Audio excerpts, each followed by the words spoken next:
অন্তরঙ্গ সংলাপ থেকে আজকের নিবেদন। আজ উদয়ের পথে শুনি প্রাণের ঠাকুরের অভয় বাণী, ভয় নাই, ভয় নাই, ওরে ভয় নাই। দয়া করে তিনি জারি করেন, ত্রাণ ক্ষয় নাই, তার ক্ষয় নাই। নিত্যানন্দ ধামে নিয়ে যাওয়ার তারই আশ্বাসে হৃদয় আমার প্রেমানন্দে ভাসে, অন্তরে জাগে ভরসার এক পুলক শিহরণ। ওহে ঠাকুর, তুমি একই শোনালে আমায়, আমারই দেহ তোমারই মন্দির, আমারই গৃহ তোমারই আশ্রম। হেন কথা তো আর কখনো শুনিনি।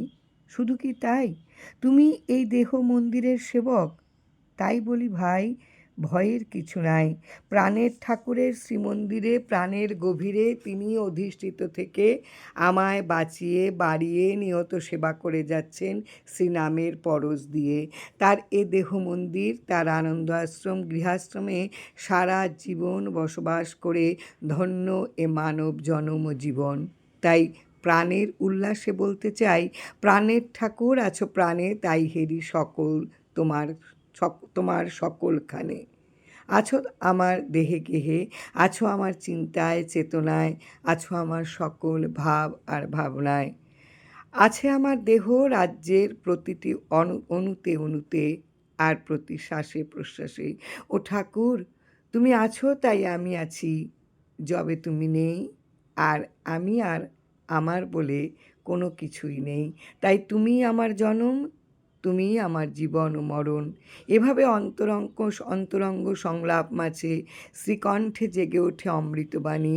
মধুর বচনে আদরে সোহাগে জানালেন তিনি, আমরা সকলে ইতিপূর্বে একসাথে ছিলাম, এখনও আছি, পরেও আমরা একসাথে থাকুম। আমাদের থাকার স্থান নির্দিষ্ট আছে। এ কি কথা শুনিনু ঠাকুর?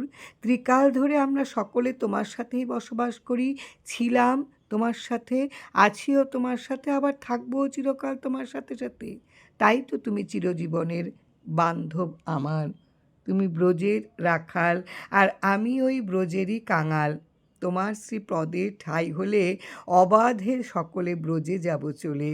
তাই তো তুমি সকলের নিলে তোমারই ওই নামের তরিতে তুলে, আর সাথে সাথে জানিয়েও দিলে ব্রজে যাবার উপায়টি অতীব সহজ করে। নাম করিতে করিতে ব্রজবাসী হইয়া যায়। এই ব্রজবাস ধামই আত্মার ধাম, নিত্যধাম, শ্রী গুরুধাম, শ্রী শ্রী কৈবল্যধাম। সে ধামই সকলের নির্ধারিত নির্দিষ্ট স্থান। নামাশ্রিত সর্বজনের সেথায় বসতি হবে একসাথে ওই অভয় চরণতলে।